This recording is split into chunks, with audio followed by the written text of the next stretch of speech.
What's up, Ravens flock? We are back for the Ravens and Pittsburgh Steelers post-game show. Ravens lost 27-22. Daniel Wilcox and Matt Trigger, as always. Daniel, this is not good. Not good day of football for the Baltimore Ravens. No, this shit sucks, Matt. Like we got another loss in. Right now we're 6-7. We had a chance to take over a lead and be the first place for the AFC North, and we just shit it down our legs again, man. It's a combination of everything. Game players, coaches. We just ain't got it, bro. Like I don't know. Like this Mike Tomlin versus Harbaugh thing has been like a thorn in our ass for like 15, 16 years. It's just, it sucks, man. It really do. It sucks watching. It sucks watching us play right now. How we play, and it sucks just because we're not taking over the game and we're not playing Raven football. We're playing down to the level of talent that we play against week in and week out, and we're not just capitalizing on things that we should be capitalizing on. Yeah. Great point. It was a lot of drops today. For some reason, every time we play the Steelers, Matt, the shit's consistent. We have a lot of drops. One of the worst drop games last year or the year before last, and we went to Pittsburgh to play, and we dropped like 15 balls in one game. So it's something that makes us just not at our best. I'm gonna lead my thoughts off with this. Okay. It is arrogance. It is Harbaugh thinking he knows better than everybody else. The offensive line is atrocious. The entire offensive line. Yes. I'm not even going to pick on Faalele more than everybody else right now. He was horrible today. He was so bad that Lamar had a screaming match with him. It was reported live during the game by one of the sideline reporters for local news. And apparently Emory Jones spoke up and said that he would play right guard if he had to. There's dissension amongst the team right now. There's dissension in the locker room. Everybody's frustrated, but right. What more has to happen to this football team to change the starting offensive line? You're now in week 14. We're 6-7. Daniel Faalele is the worst starting offensive lineman in football, in my opinion. I mean, I know other teams have bad offensive lines, Wilcox, but this is egregious. And it is pissing me off that he is letting Faalele keep on going out there, and it begs the question: how bad is Ben Cleveland? Is he in a doghouse of some sort? Why is Emory Jones not getting any reps? Bless you.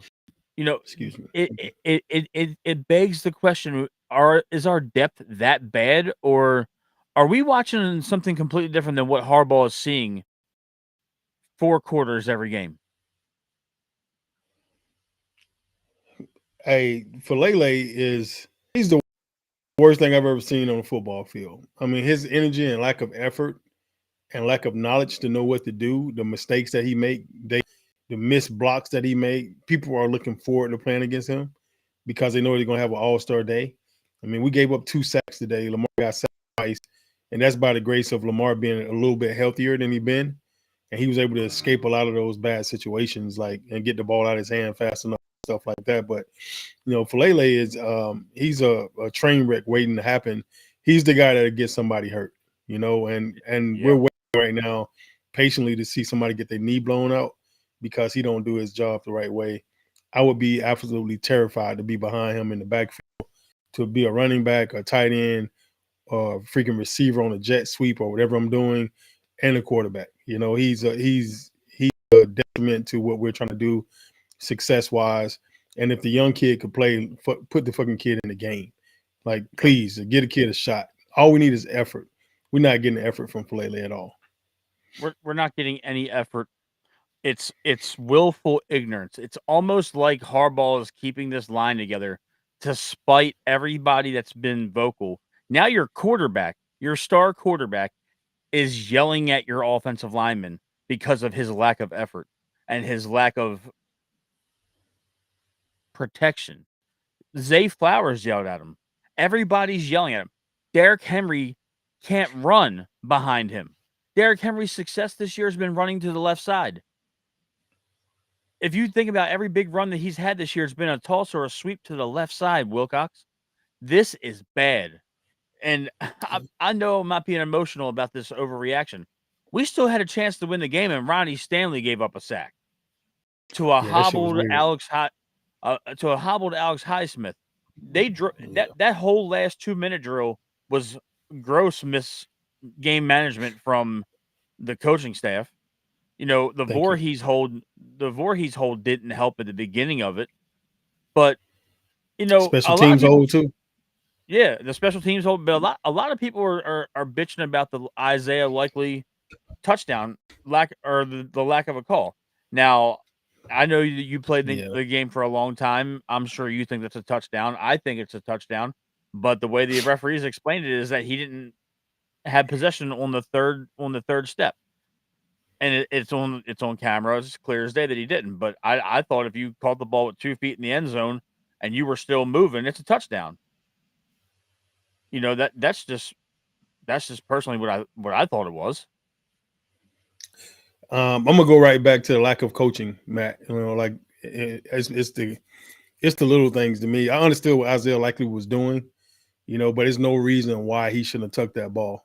You know, he caught it, he held it out in front of him to keep it away from the DB.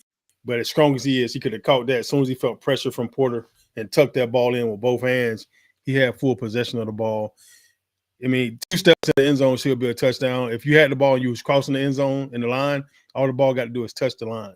So 2 steps down should, as far as I'm concerned, is a touchdown. He fell down, never hit the ground. So it's not like he had to complete it through the fall and all that type of stuff. You know, he caught it clean, had 2 steps in the end zone, should have been a touchdown. We can't debate with the referees. You know, we can fight all we want. They're not going to overturn no damn calls and give us a damn game because of it. You know, so it is what it is. You know, Isaiah, do better. You know, you fumbled one a week ago when you was trying to cross the goal line, trying to extend the ball. You got your touchdown in the end zone. It could have been the game winner, and you let the DB knock it out of your hand. You know, even if you catch it with 2 and you take the other ball and just hold like this right here, you know, that's better than just holding it like this and let him knock the ball out your hand after you had it for 2 steps.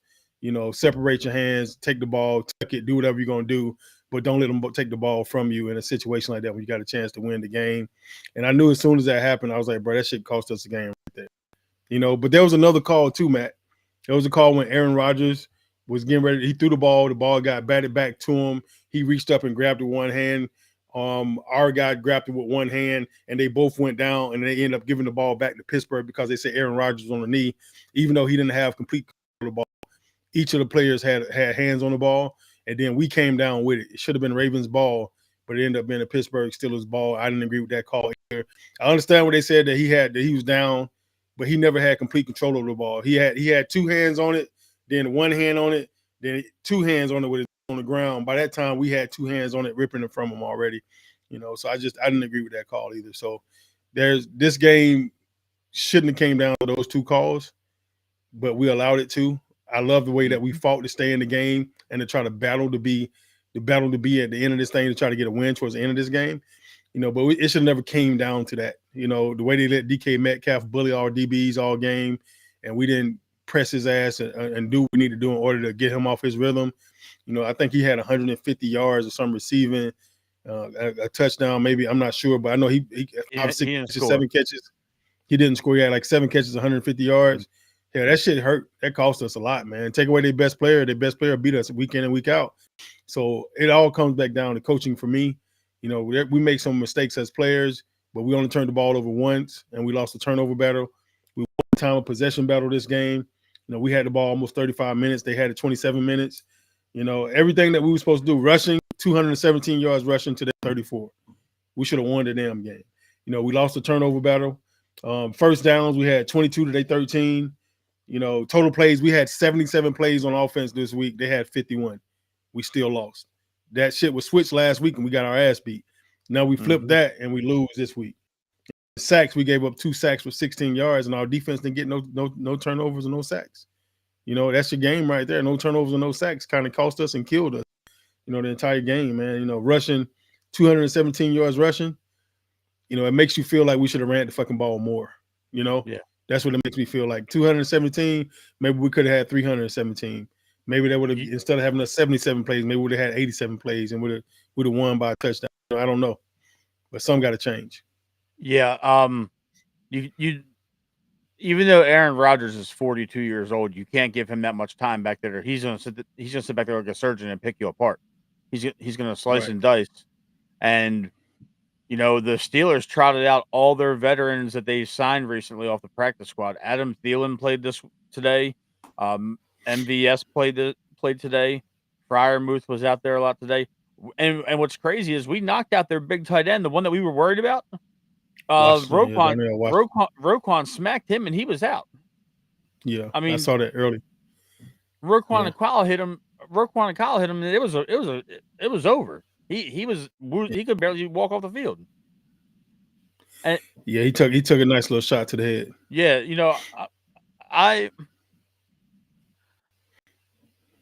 I'm conflicted now because do you still try to go out there and win the rest of your games and finish the season 10-7 and potentially win the AFC North still? Or, I mean, do you just kind of pack it in? Like, I'm not saying bench Lamar, not bench anybody, but we're at the point now where we're gonna have a shitty draft pick no matter what, because we've won enough games to get out of that top 5, top 7, situation. It's just, if I feel like they've quit on this man, and I'm not saying they quit on each other because it's evidence that they were still trying to play football today, but I don't think anybody that's wearing a Ravens uniform trusts the coaching staff right now. I'm not wearing one. I don't trust their asses. Hell, I don't know what's going on. All I know is that week in and week out, I feel like I'm out coached. And you can't win that way in this league. Something has to change in the front office with the coaching staff. It's on the high if he missed the playoffs and finished on the 500. Huh? You want to answer that, Matt? I want to hear your thoughts on it. To me, he should have been on the hot seat already, but I know with the country, all these things that are going on, I'm not happy with the coaching staff. So when I look back at our coaching staff, a head coach has to hold his coaches accountable for the mistakes and stuff they make, and I'm just not sure that's going on. So if that's not going on, I need to get somebody that'll put their fucking foot on somebody's throat and get this shit done. I would never throw the season, ever. I don't give a what record is. We're going to play. We're going to finish every game. There's people that pay a lot of money for these seats. They'll come watch the Ravens play. So no matter what, I'm going to give them the best I could possibly give them week in and week out, whether win, lose, or draw. So I would never throw a season or pack up the season just for a draft pick. The organizations have been ran all these years. I would play my ass off to win the AFC North and hope for a wild card and hope that we got our shit together by then and we're able to go into the playoffs and resurrect and do some shit that's never been done before. Go win a freaking Super Bowl. I still think we have the roster to do that. We're coaching our guys up well enough, to do that. Hell, we gave up a freaking touchdown on a route today from 40 yards out to Warren. Mm-hmm. That makes no sense. You talking about busted freaking coverage? Nobody's covering a flat route. Nobody's covering a fucking flat route. Gilman bid on the fake, and he and Mike Green was out on the island with a running back. Your rookie edge rusher is out on the island with a running back, and Gilman bid on the play fake that Rodgers made, and it was over. But yeah, I'm gonna give my answer to that question. In my heart, I know they're going to bring Harbaugh back. I know the same thing. I know the exact same thing. In my mind, logically, I don't know how you retain the players you want to retain and bring in the players you want to bring in through free agency or whatnot with this current coaching staff and head coach in place. And a lot of it has to do with the relationship of our general manager and our head coach. And it seems like Bisciotti's really been hands off on a lot of things the last couple of years just by not really being present to the media and accessible. But I'm not saying fire Eric DeCosta because I don't believe that's the case. Now, can you blame Eric for the offensive line? Yeah, because he's the one that signed and drafted these guys. Can you blame DeCosta for the lack of depth at certain spots? Yeah, you can only pay so many people, and some people aren't going to play for pennies on the dollar. At, Yeah. at this point, like you said, it's a coaching and a preparation issue.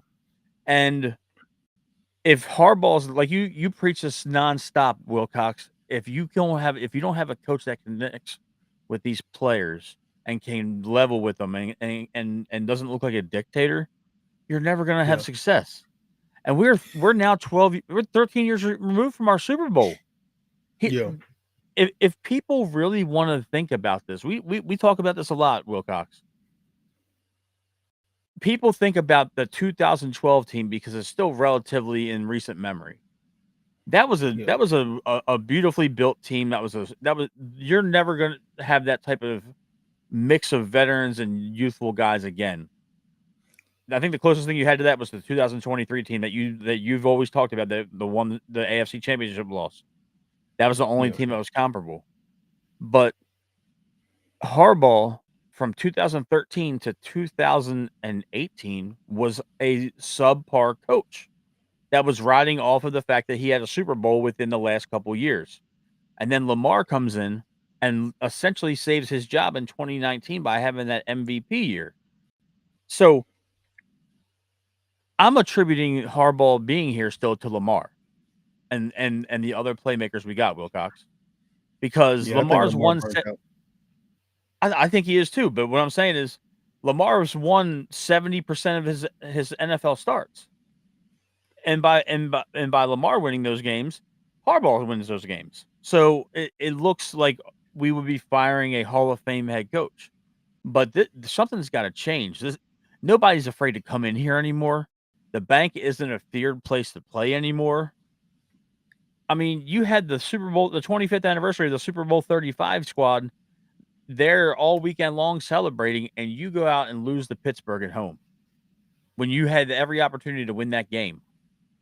And I know I know refereeing was subpar, but we weren't executing.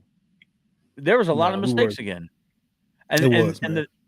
luckily the one big play of the game where Keaton had that 56-yard run and he pulled up and he didn't come back in. I talked to his dad and his dad told me he was okay.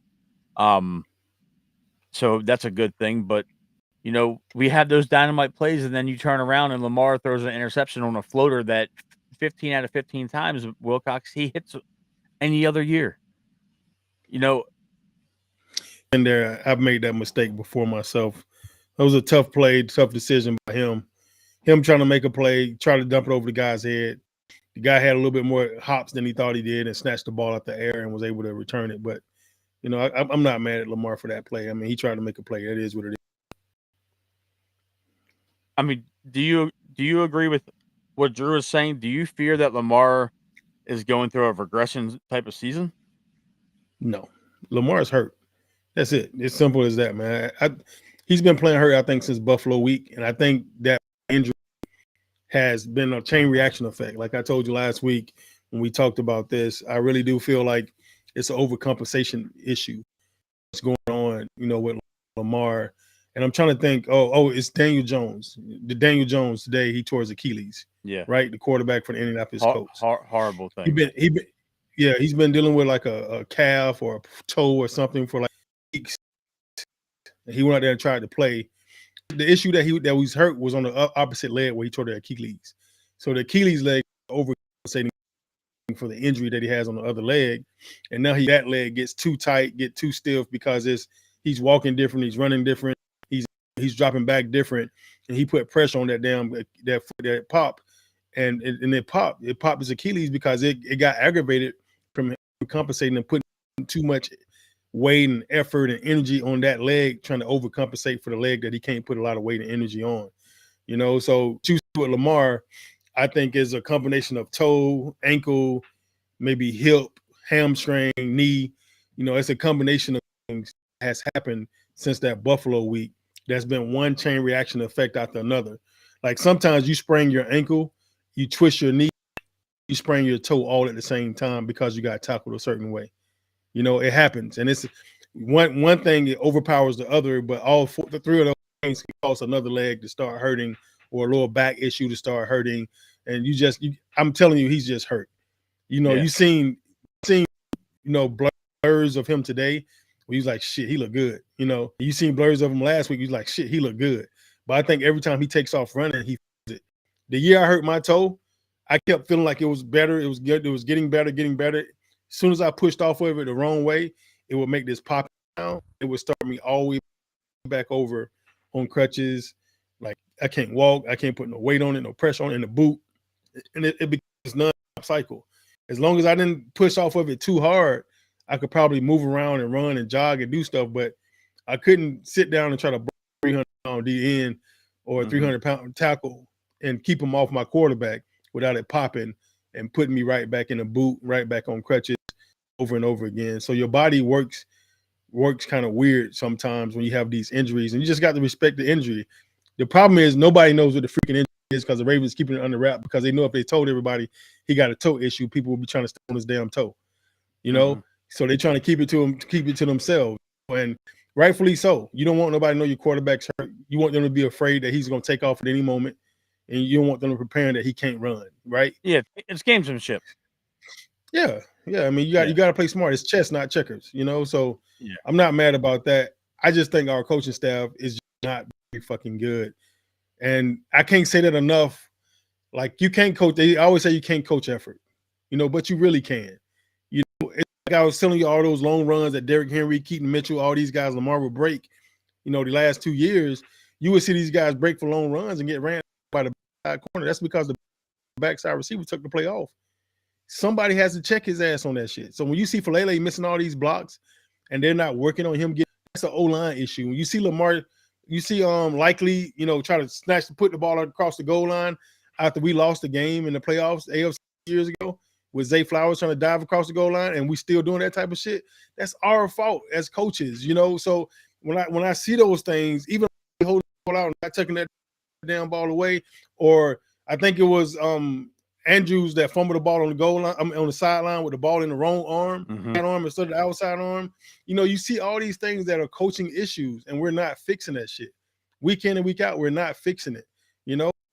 Us chipping the edge when we playing against a good edge rusher. Come on, bro. Like that shit is coaching.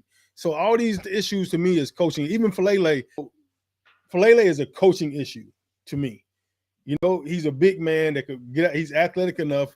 You don't see it. His energy is not there. He missed a block, he freezes up. He's like a frozen statue when he misses a block. Lamar got sacked today trying to get around Falele because Falele, he fell on the ground, and Lamar was trying to get around him and end up getting sacked because he couldn't get out of the way from Falele ass laying on the ground. Get down, get up. Let's go. Go ahead. And not only that, the one play where Falele completely missed the block and the defensive lineman just did a typical swim move, and Easy. Lamar's thrown off his back foot, and that's where the explosion happened on the sideline. As a coach, what are you looking at that we're not seeing? Like in any level, Wilcox, you played football for years at every level. If somebody was playing that bad, their ass would be sitting on the bench the next play, the next series, whatever the result was. There's no accountability with this. He's benched. If I'm the O-line coach, I'm benching his ass. He's making me look bad. I'm gonna lose my job immediately. With you. So if his O-line coach is thinking, I'm thinking, ain't no way in the hell Falele will be on the field. If he's still on the field, then maybe that's a Harbaugh call. That's a Harbaugh fault. That's his line coach is looking like he can't freaking coach. You really don't understand the importance of a good coaching staff until you see a talented team with a under 500 record, and right. It's infuriating to watch this football team right now. It's because it's pathetic how we know that this team should be very good with a very good record. Like we should be in contention for like a first seed in the playoffs, like a bye week, and it's it's it it's like it's almost indescribable how bad it is that the entire fan base, every former player has acknowledged how bad 77 is. And there's now social media accounts that do nothing but post plays of him fucking up. Like there's He whole earned it. pages on Twitter and on TikTok dedicated to Falele. You're him filleting around has become a meme. Well, I'm telling you right now, It's it's he earned it's everything. it's He earned sickening it. because I've been answering a lot of messages and a lot of text messages on the last couple hours since the game ended before we went on air. A lot of people seem to be in agreement that Harbaugh and his lack of coaching have wasted Lamar's prime, I and agree. the Super Bowl I window agree. is I agree. essentially closed. I 100% agree. Yeah. Henry Henry Henry had 20 something touches today, so he was on the field. 25. He had 25 touches today. He was on the field. He went on. Yeah, Should have had 35. Fuck. I don't yeah, care. he should have on that poor offense, on that poor run defense. Yes. Wilcox, we got another question for you, big dog. We talked about this on the preview show with Zach, but Brandon, we'll answer that question for you. Yeah. Do you put any credence into what the spurned ex-girlfriend said about Lamar and all of the players wanting Harbaugh gone, Matt Abike's retired, Yeah. the players like I know you said it was a 50-50 thing, but let's just focus on the biggest one is, do you believe that the Lamar is outspoken The behind? very first thing was she said Lamar and most others have wanted Harbaugh fired for years, have heard calls about this. And then number two was Metabike is retired. He moved to Texas already. That could definitely be true. Nobody knows. Metabike knows when he's ready to let everybody else know, he'll let everybody else know. You could think that you're retired and still change your mind once you get healthy. When you get an injury, it always makes you feel like you're done. Lamar, on the other hand, and others wanting Harbaugh fired, I could definitely believe that. I lived that in Baltimore with Billick. A lot of my teammates wanted Billick out of there. I didn't understand why they wanted him out of there. Probably because I had played for other head coaches already. I had played for John Gruden. I had played for Pete Hartnett already. So in my mind, the head coach that I had in Brian Billick was perfect. He was great. He took great care of us. He understood when our bodies was beat up. He worked us hard as shit, and then he backed off when he needed to back off. And the players feel like he was too arrogant. They feel like he didn't speak. They was in their feelings because he wasn't more personable. And I just felt like, bro, who gives a shot? Like, if we win games, like, let's go win games. He puts us in the best situation. Let's go be great. I thought he was a heck of a coach, me personally. And he spoke to me. When I spoke to him, he spoke to me. So it didn't bother me very much at all. He never ignored me or just flat out, just didn't speak to me at all.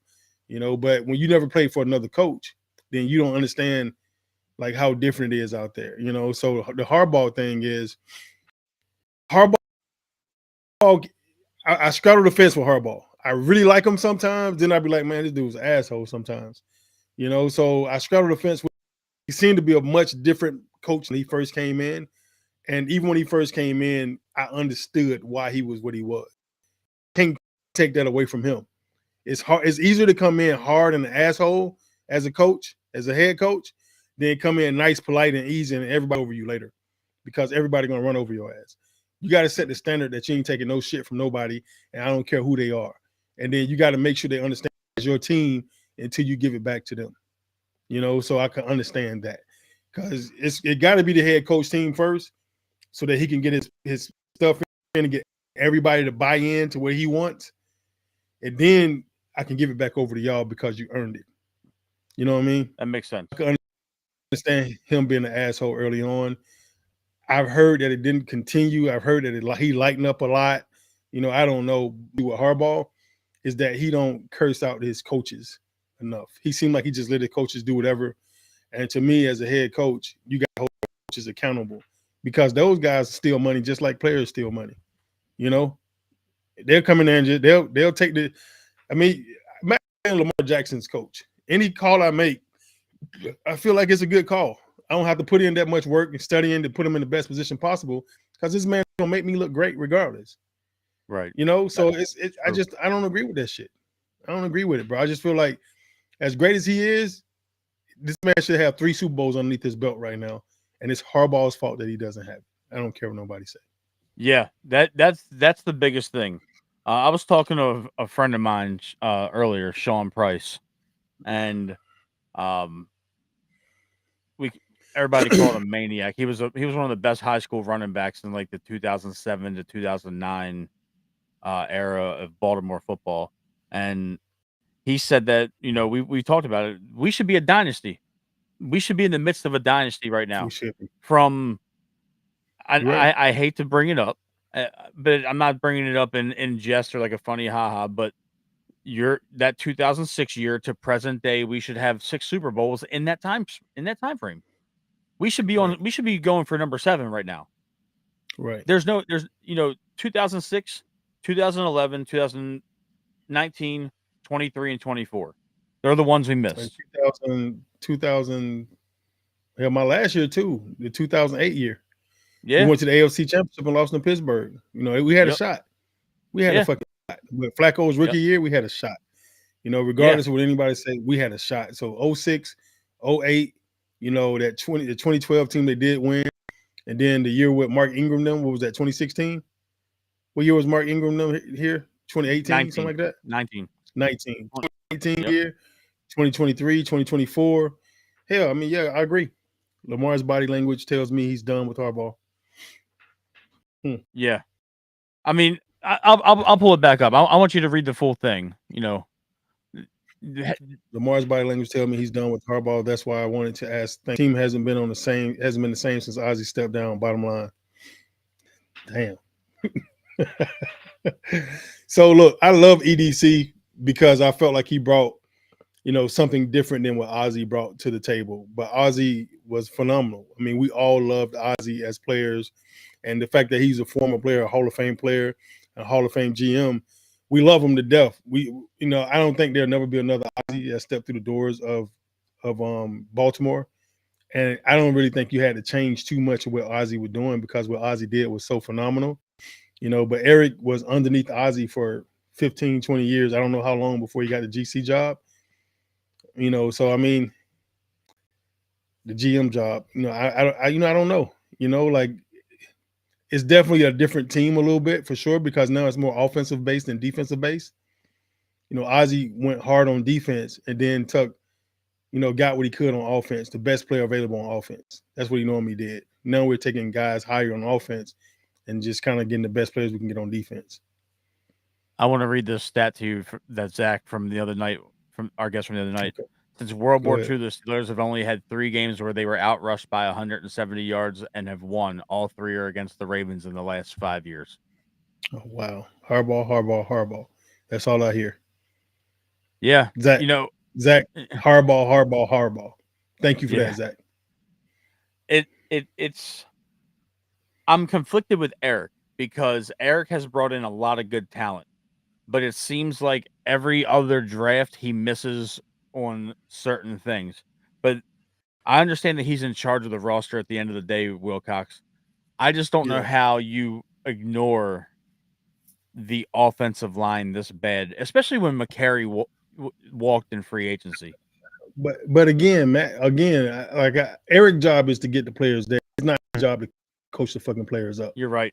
I know. This shit is coaching, bro. Like a lot of this shit is coaching. So as bad as Falele is, maybe it would have been rectified coaching was better. You know, I don't know.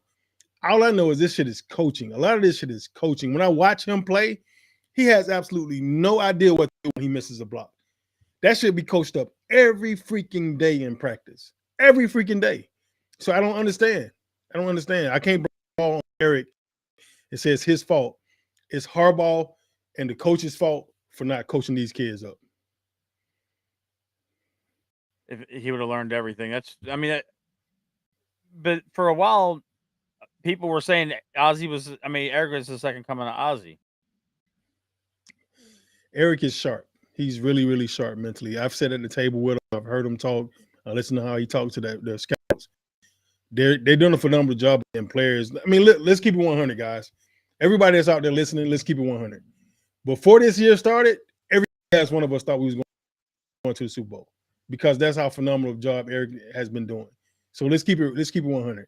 It ain't his fault that these guys fuck up. Coaching. Thank you, Desmond. I think it's coaching all day, every day. I've been saying this shit for 3 years in a row. Have you not, Matt? You have 3 years in a row. Coaching. I mean, every game we've lost, like every time we play somebody big, got a good staff. It don't matter how talented we are. We're super talented, guys. Like, we're so freaking talented. It's sick to my stomach. We're losing games. And the way, even the things that we're doing as players sometimes baffle me because that shit could still coaching it. Like, when you look at your guys and say they're not playing like dogs, a lot of that is coaching. The coaching is lethargic. The coaching is holding them back and explosive. And hell, I would have my guys. I would get at least one guy ejected every 2-3 weeks if I was a DB coach.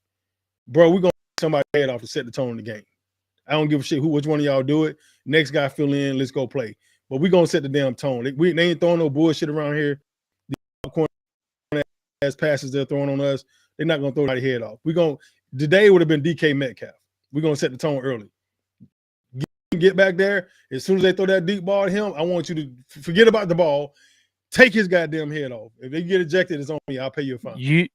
I hear you, but there's no Bernard Pollard on this team. There's no James ahead. You'll be amazed what guys do when they play for you. They'll run through a brick wall for you. You'll be amazed. I get it, Wilcox. I get it, but telling you, like today, I didn't even see Hamilton make a play. Hamilton was very quiet today. Coaching. It's called coaching, Matt. What they need to do to take his ass out of the game so you didn't hear his name called. That's all. I want to give somebody their props though, because I usually make fun of him for being fat. Yeah. But Roquan Smith had a hell of a game today. That dude was he's one of the big reasons why they didn't run the ball on us. That man was playing. Maybe it's because he was playing like no ass. Because Patrick Queen had a hell of a game today too. Speaking of that douchebag, Patrick Queen held Andrews on the last play of the game that we had on offense. Yeah. He wrapped around arm wrapped around the jersey, pulling it, turning Andrews' hips. Like that was the biggest thing to me. It wasn't even the touchdown catch that they called back. It was the blatant pass interference on 4th and 5 that they missed at the goal line. But yeah. I'll never give Patrick Queen his props because that dude does not play for us. He was never a real Raven. He ran to Pittsburgh the minute he had the chance to. So yeah, I'm salty. I'm not even gonna lie. I'm a hater, but that's just me. I know he was a dog for his final 2 years that he was here, so I'm not gonna take that away from him. But it's getting back to the defense. The defensive line did the damn thing today in the run game, and we were getting pressure, but we couldn't. If Mike Green just wraps up, Aaron Rodgers is sacked on that play where he rolls out and makes the play. Later in the game. Draymond was, and the thing is, they lost their backup left tackle, who was their starter this week, and then their third string left tackle that never played a snap in the NFL held his own against Draymond and Ojabo and Green and all those guys. So you now are this team is in a position now where you cannot lose another game or you're done. And we're talking about this in week 14. This is crazy. The only time we should have been talking about win or go home is the playoffs this year, Wilcox. But there's a chance that we could be done next week. And Cincinnati, Shit, we deserve to be done next week. Where we playing? and Cincinnati took Buffalo to the wire today in the snow. T. Higgins is back, and them boys played Joe Burrow's balling out ever since he came back, and then after Cincinnati, you got New England. And then did you see the post where they put up the schedules this week? Put up our schedule. They put us, Pittsburgh, and Cincinnati. Mm-hmm. Schedule of all three of us. They got the softest, easiest schedule. Pittsburgh's tied for second for the easiest schedule in the AFC North right now. And then we got the hardest schedule. We're the number one team with the hardest schedule in the AFC North right now. I don't know who the fuck's doing it, but whoever's doing it, they need to be freaking fired too. Like us. Is that an Eric thing too? I don't think. I hope it ain't an Eric thing because I don't want Eric to get fired. But it's one of those things, man. We need to whoever's doing our schedule is. It's okay. Brandon's got another question for you, Wilcox. Would you rather take an L and not make the playoff, or make the playoff and lose first round? Shit, I think I'd rather only take the L than don't even go to the playoffs. As a player, I can appreciate the extra money, but like last thing I want to do is get to the playoffs and be out round. People, that's what they say we're spoiled at, though, right, Matt? Where Cal was talking about how spoiled the Ravens fans are. You always expect this team to make the playoffs at least, and it's already out first round, but at least they play well enough to get to the playoff. And then one of the sorriest damn teams at this point right here, the season. I want to win every freaking game I can. I don't ever want to have a losing season as an NFL player. It makes you. It doesn't allow you to prepare the best that you can in the offseason when you lose like the way we're losing right now. And we've lost. Think about the losses that we've had this year. We've only got our asses whooped twice. Really, we've had a chance to win every game this year. So as bad as we are right now, record-wise, we really only two games. Really only two games where we really got our asses beat. The rest of the time, we had a chance to win every single game. Now, I want to build on the spoiled comment you just talked about with Hamilton. The Ravens right now, in their 30 years of existence, have had 8 losing seasons. So, for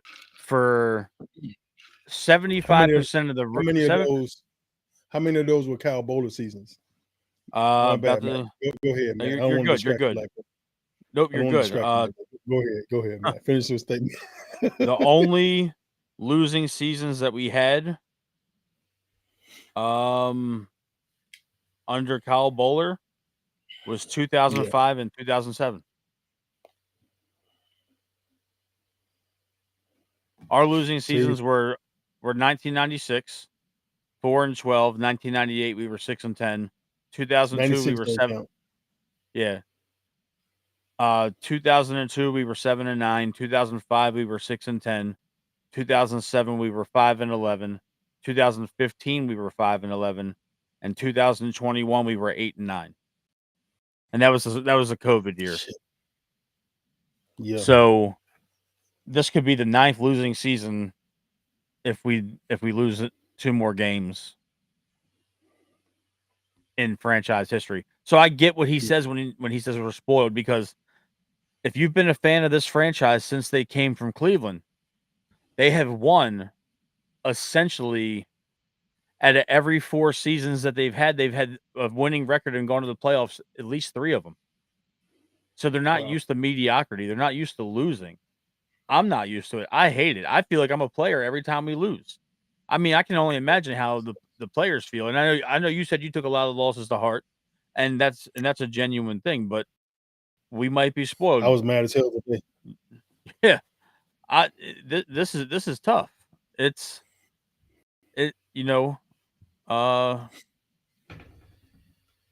some more questions rolling in here.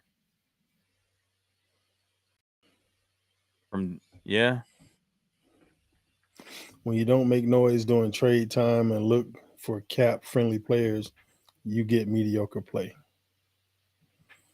This what I got sent today. Oh, that's wild. My daughter would love that. We can 6 count and Dracula. 6 and 7. That's from it's so Steelers. That's from a yeah. damn Steelers, of course. But that's what, man, bro. We are playing like shit. There's no excuse. We got to win these games, and we losing. Yeah, I think if the Ravens, I would rather the Ravens lose and miss the playoffs, because if that's the only means to an end where heads roll, like legitimately heads roll, and there's a franchise altering decision made. Because if you go to the playoffs, the justification to Bisciotti is, well, we got to the postseason after having a really bad start to our year. We won 9 out of our last 14 games. So that's, or 9 out of our last 13 games. That would be the justification to keep Harbaugh for another year. And I personally don't want that. I struggle, Wilcox, because who do you hire to replace Harbaugh? I struggle with that too. I was thinking the same thing earlier, Matt. Like, if you fire Harbaugh, like, who the hell are you bringing in? That's going to be better than him or going to be a better coach. I think personally, you got to bring in somebody that's defensive minded, and then get an OC in here that really knows what he's doing with a mobile quarterback. Yeah, do you go to college and look for one of those coaches? No, Do you why would you go to college? All these NFL right, coaches that don't get a chance to be OCs and right. head coaches. Why would you go to a college? That's what happened with Munkin. When they brought Munkin in from UGA, I was like, why? Why are we bringing Munkin in from UGA? Like, all his sit in the pocket and just throw the ball, sit in the pocket and just throw the ball. They're not Lamar Jacksons. So you need to bring somebody in that got a quarterback of Lamar Jackson caliber, and he's doing phenomenal if you're gonna bring him in. Yeah. To me, that's the only way. Like, I honestly thought after Roman left, I thought T. Martin was going to be the guy, just based on his work with Lamar. For the however many years he's been here. But I sympathize with the rest of the Ravens fans that want Harbaugh gone. I'm sick of his shit. I'm flat out sick of his shit, Wilcox. The mismanagement of the game clock, the decision making, like you said, not jumping in coaches' asses. It feels like we got 3 separate teams all in one, like the offensive side of the ball, the defensive side of the ball, and then teams. It's like he doesn't. It's like he's the delegator, but you don't see him sitting down and talking with Lamar using the tablet and looking at it. It's always T. Martin doing that. On Harbaugh's not defense, going to do that. He's a special teams guy. right? He wouldn't But know what on to do. defense, it's Zach T. Orr Martin's a sitting with quarterback his coach. guy. Yeah. It's like Harbaugh never leaves the sideline. He's always pacing that sideline, the white chalk, and you never see he's him. not. He's not supposed to be sitting down with the pad talking to these guys, unless he's the OC and the head coach, or the DC and the head coach. Usually that's the only ones that do that type of stuff. So I don't know. I don't think I don't know. Spagnuolo would be a good choice either. The Chiefs defensive coordinator, Yeah. Spagnuolo. No, I wouldn't. Like, a lot of people are like, "Oh, go back and hire Rex Ryan," what we should have done years ago. Yeah. I think Rex is a fantastic coach in his own right, but I don't know if the game's passed him by. He wouldn't mix. He wouldn't mesh well with Harbaugh. He would not. I'm saying to replace him. To replace Harbaugh? Yeah. I don't know. What happens when you get a chance to sit around and watch shit for a while? You get a chance to think about all the things you did wrong as a head coach, and you may be able to fix a lot of those issues, a lot of those things. Rex, I love Rex to death. What I didn't like was some of the statements he made about Shedeur Sanders, and that kind of makes me question him, which I hate because I love Rex to death. I think he's an amazing coach and amazing everything, but some of the stuff that he said about Shedeur, it wasn't right on time. And for somebody that been in this world for as long as he is, he would understand what's going on over there. And a lot of that stuff isn't in that kid's hand. It's fault that the media keep getting in his face, asking him questions. They got a Chad Steele, like we got a Chad Steele that's supposed to keep him out of that situation. Yeah. So it's just it's a couple of things, bro. I just that Rex have said recently that I'm like, I don't know. Somebody to me, the best head coach for Baltimore would be somebody that can understand what the city is, what Charm City is, and the mindset, the greediness, the passion they have for the team, the understanding of what the community really wants and really need. It needs to be somebody that can mesh with that. They almost feel like they're a Baltimorean themselves, and Yeah. it's hard to find that. Go ahead, Let man. me ask you this, because my father-in-law actually brought this up to me, and we sat down, and I kind of went back and forth with him on this particular coach. You played for him. Take all the external bullshit out of it. In terms of football knowledge, X's and O's, what this team needs, is Gruden a thought to you? No. Okay, fair enough. Would you elaborate? The reason why Gruden wouldn't be a thought to me, because Gruden is a TV personality. What he's doing right now, to me, is more up his alley. Now, offensive minded wise, I think he is really smart. He's really sharp. You've heard me give him props a lot about how good he was at getting our best player on their worst player.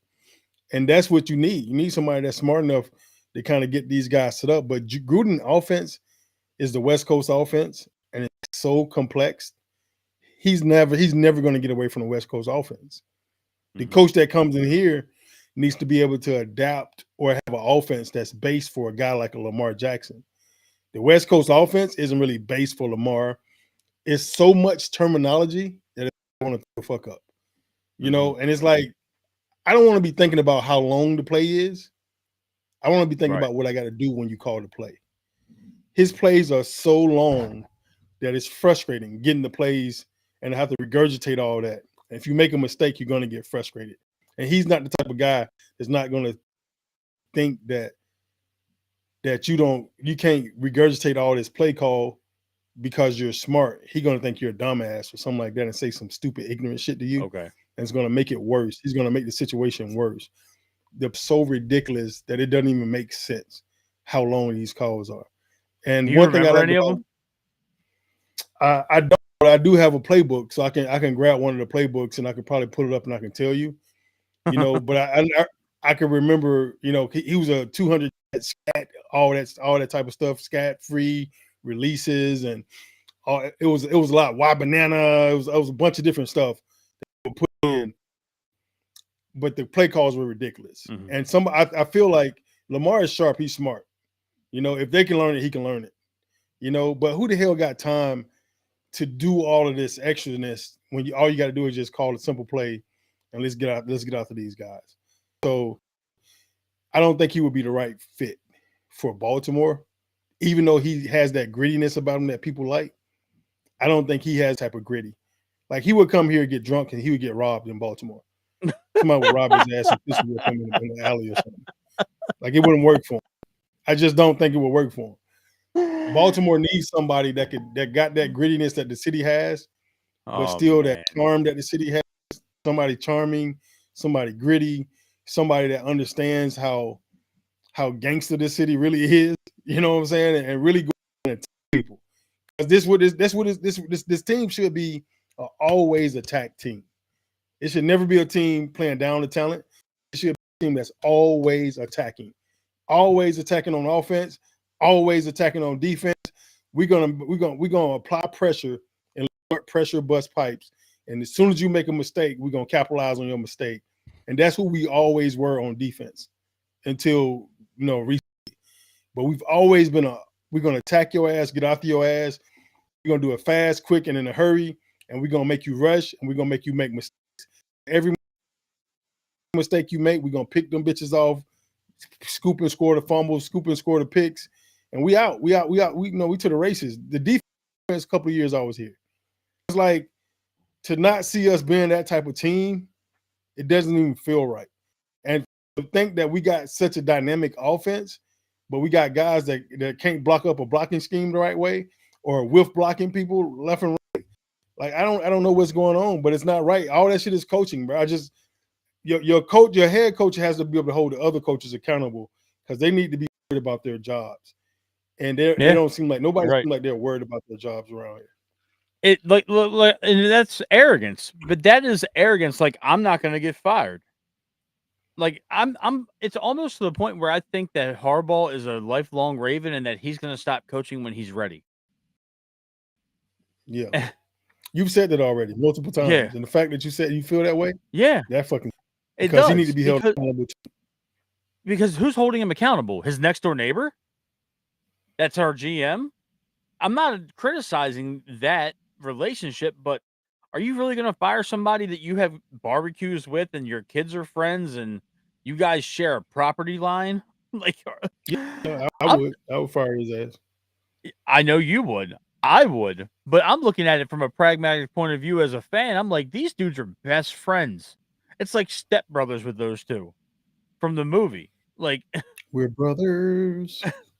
Like they go to job interviews together and they wear tuxedos to a janitor's interview. Like this, like these guys are inseparable, and they both came up together essentially because DaCosta's been a key component to the front office for nearly 2 decades. He was Ozzy's right hand man, and Right. and then Harbaugh's been here almost 2 whole decades now. So I feel like this is a situation where something has to drastically go wrong.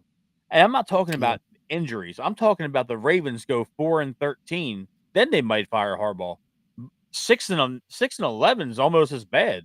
If the Ravens lose out and Harbaugh keeps his job, I know that it's a bunch of bullshit up at that front office, and it'll be clear as day. If we lose our last 4 games, Wilcox, if we lose our last 4 games and they don't fire Harbaugh, you're showing us you don't care. What? I hear you, man. But like I just said a couple of minutes ago, and I know you agree. If you fire Harbaugh, who do you bring in? If they fire Harbaugh and promote Zach Orr, what are we doing? They're not going to do that. I mean, if you fire Harbaugh, the whole coaching staff goes. So the last person you will move up is Zach. It won't be him. It can't be him. There's no way it can be him. And I'm looking around the league right now. Are you going to go? You can't go up to New England and poach McDaniels because he always leaves and comes back. I wouldn't want McDaniels running this show. Andy Reid's offensive coordinator, I don't want him running the show because the Chiefs' offense isn't that good. I mean, you could go get Indy's offensive coordinator, or we can go get the kid, the dude Mentor from the Chargers, but he's a defensive guy. Like you said, you need somebody in here that you need a defensive guy. You believe that you need a defensive guy running this squad? And he need to go get an offensive guy that can understand what Lamar gonna do, what Lamar needs. But he got to go get whoever the defensive coach is. You need a defensive coach to come in to help fix this defense shit. And then you need to get an offensive. He need to bring in an offensive minded OC that will understand what he needs to do in order to get the job done with a quarterback like Lamar Jackson. That's true, but I feel as though we've kind of reached the end of this discussion. We 6-7, we lost 27-22. The offense had a pretty good statistical day and still ended up losing. Couple bad calls. At this point, it's a win or go. It's a win or go home situation every week the rest of the year for the last month. But Wilcox, I guess we'll be back later this week for our Cincinnati Bengals preview show. Let everybody know where they can find you on socials. And yeah. You can find me at Coach Wilcox on X and at Daniel.Wilcox on IG. Who's the defense? Is it the head coach? I think I want to say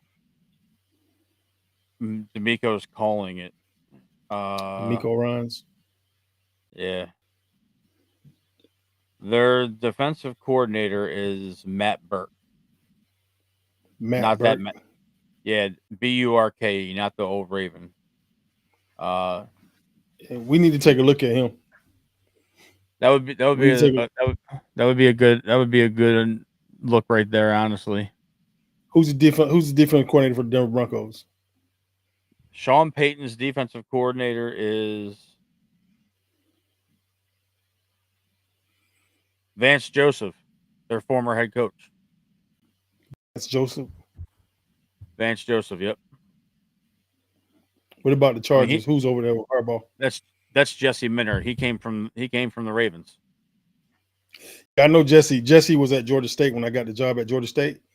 He got fired. He was on the staff that got fired at Georgia State, but me and him became pretty cool because he was the DB's coach at the time at Georgia State when that staff got fired.